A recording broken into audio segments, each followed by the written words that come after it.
Eu sou natural da Bahia, sul da Bahia, ali região de Eunápolis, onde vivi minha infância. Passei a adolescência em Minas Gerais, ali dos 10 até os 20 anos. E com 20 anos de idade, eu me mudei para Goiás, para o norte, lá no município de Niquelândia, onde eu fiquei os últimos 20 anos, de 2004 até o final do ano passado, 2024. E aí, no final do ano, a minha esposa conseguiu um emprego aqui para Meri, ela é gerente na agência do Sicredi, eu acabei vindo com ela, e aproveitei para fazer uma mudança de carreira. Eu sou radialista, sou jornalista, trabalhei 24 anos com rádio, desde os 16 anos, entrei molequinho na comunicação, metade desse tempo trabalhando com jornalismo, inclusive estou cursando a faculdade de jornalismo, falta um ano para terminar, está trancada, pretendo continuar agora desse segundo semestre para terminar no meio do ano que vem. A infância em Eunápolis foi boa, foi legal. Eu fui criado praticamente sem pai, só a minha mãe, entende? Então lá na Bahia não faltava nada. E aí minha mãe, então, na altura da vida, resolveu mudar para Minas Gerais. Meu avô estava morando numa cidadezinha histórica chamada Grão-Mogol, e ela mudou-se para lá. E aí esse período que eu passei em Minas já foi mais complicado. Já foi um momento assim que nós passamos por mais dificuldade financeira, né? Não chegou a passar fome, mas chegou bem perto, né? Sim. E minha mãe, assim, sempre muito trabalhadora, sempre muito empreendedora, sempre trabalhando em casa de família, tentando montar ali o seu próprio negócio. Então, o básico não deixava faltar, né? E, principalmente no ensino fundamental, né? Ali até a 8ª série, que era antigamente, sempre fui um dos alunos que tirava as melhores notas. O ensino médio, já veio ali a adolescência, você fica um pouquinho rebelde, as notas caíram um pouquinho, mas sempre acima da média, né?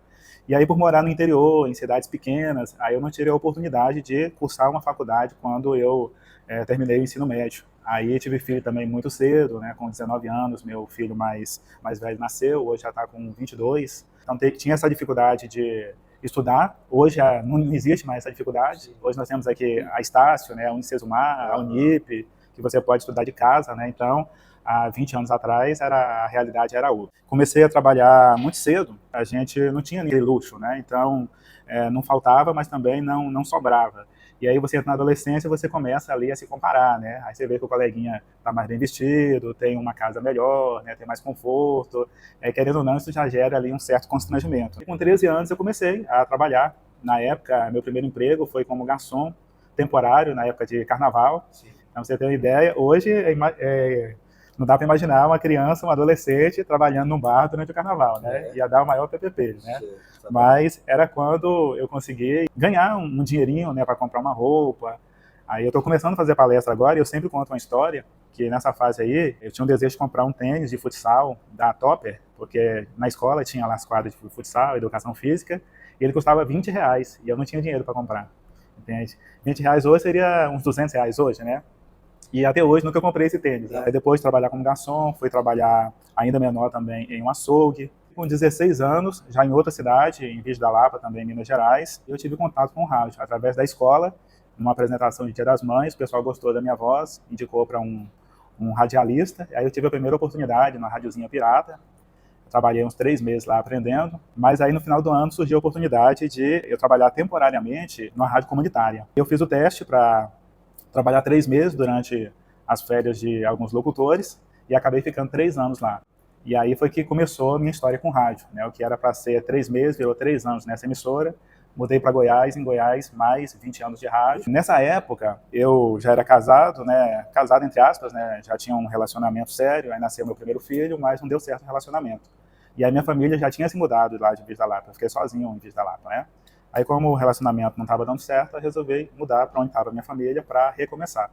E aí foi um recomeço muito bom, casei pela segunda vez, tenho meu filho caçula lá. Segundo relacionamento não deu certo também, disse que o terceiro é que vem para ficar, né?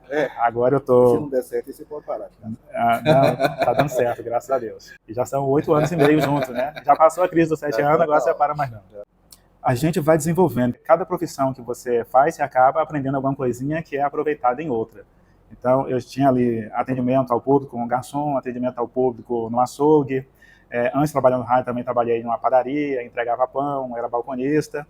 E você trabalhando no rádio, principalmente no interior, acaba ganhando muito pouquinho, né? Sim. Então, você ganhava lá comissão, tinha que vender. Vendeu comercial, você pagava para trabalhar. Aí o que desenvolveu? Igual aqui. Desenvolveu o meu lado, verdade, até hoje é mais ou menos assim. Melhorou bastante, mas ainda é um pouquinho dessa história. Aí isso desenvolveu o meu lado vendedor. né? Então, junto com o lado de comunicador, desenvolveu também o lado vendedor. E aí meu desenvolvimento mais foi já aqui em Goiás, já na cidade de Niquelândia, norte de Goiás, às margens do Lago Serra da Mesa. Lá foram 20 anos de rádio, nas 2 maiores emissoras da cidade. Fui desenvolvendo também mais algumas características de empreendedor, né? Comecei a trabalhar com meu próprio carro de som, com gravação, com mensagens, promovi essas pesquisas de opinião pública, de destaque do ano, uma pesquisa diferenciada, chama-se Pesquisa Premiativa. Ainda tenho a página no Facebook, perfil no Instagram. O que a gente fazia? Oferecia prêmio em dinheiro para incentivar os consumidores a participarem, a votarem. Então, a última mesmo, nós sorteamos R$3.000 para incentivar os consumidores a participar da pesquisa. Aí, assim, nós tínhamos números concisos que davam a ideia do quanto o comércio local estava sendo lembrado, estava sendo aceito, estava sendo relacionado ali com o serviço ou com o produto. Fora isso, também nós promovíamos show de prêmios, né, na cidade. E aí, nesse meio tempo, eu fui apresentado ao jornalismo. Começamos num programa de rádio que não foi para frente. Como eu tive essa primeira oportunidade, eu comecei a trabalhar com esporte no jornal, com notícias esportivas, cobertura de eventos esportivos locais. E aí fiquei 3 anos e meio com esse jornal. Aí tive mais 2 anos de experiência em outro jornal mais policialesco, né? E, por fim, eu tive a oportunidade de criar, apresentar, né, editar, gerenciar ali o meu próprio jornal, que é o Niquelândia Notícias, que está no ar até hoje lá em Niquelândia. Então, são 12 anos aí de experiência com jornalismo. No início de dezembro do ano passado, de 2024, desembarquei em Palmeiras, já são 6 meses aqui. Aí eu aproveitei esse momento que eu estava recebendo aí o seguro-desemprego para estudar. Então, me matriculei numa pós-graduação e foi ali 4 meses estudando, sem sair de casa praticamente. Lá em Niquelândia eu tive a oportunidade de começar a estudar psicologia. Fiz 6 semestres, né, 3 anos de psicologia, mas aí era uma faculdade nova que estava sendo montada lá. Ela teve problema com a justiça, com outro curso, não tinha nada a ver com psicologia, mas acabou falindo, né? Então não teve como dar continuidade no curso, porque a psicologia tem que ser presencial. Até hoje eu tenho bastante conhecimento de psicologia, o conhecimento não ficou perdido, né? Sim. Mas não posso atuar na área porque não concluí. A segunda opção, o jornalismo, que eu já estava trabalhando com jornalismo, mas de maneira amadora, aprendendo ali na prática. Aí eu pensei, eu preciso me profissionalizar, né? E aí eu me matriculei então na faculdade de jornalismo, na Universidade Estácio, por enriquecer muito mais o meu trabalho, né?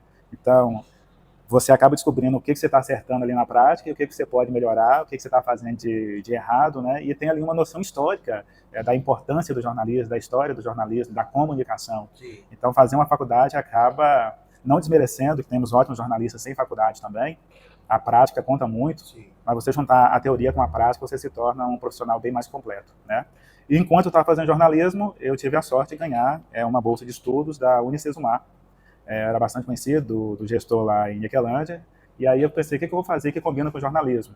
Aí, como o jornalista está muito ligado com a política, e eu sempre fui assim de querer dar uma opinião mais crítica, eu pensei assim, se eu fizer gestão pública, eu vou poder dar uma opinião mais embasada. Uma opinião mais técnica, eu vou ter mais segurança do que eu estou falando. Então, eu acabei escolhendo o curso de gestão pública para dar base para o jornalismo, né? Aí, quando você tem o conhecimento de como a política deveria ser, como a política deveria funcionar, você não cai em qualquer conversinha de prefeito, de vereador, de deputado. Então, isso me enriqueceu muito também como jornalista, me deu assim, bastante autoridade você ter esse conhecimento técnico e prático da política que foi conseguido através da gestão pública. O Brasil está começando a acordar agora para a educação financeira. E, enquanto isso, nossos avós não tiveram acesso à educação financeira formal, nossos pais também não, e quem não aprendeu, quem não sabe, não ensina. Eu não tive essa educação formal na escola, não tive em casa, e durante algum tempo eu consegui me virando bem, como radialista, como jornalista, como vendedor de publicidade, consegui ali um bom salário. E até 2013, mais ou menos, eu conseguia manter minhas contas em dia. Eu tinha um controle do quanto eu recebia, do quanto eu estava gastando. Eu passava um cheque, era certeza que na data certa ia ter fundo, né? Cartão de crédito pagava na data certa também.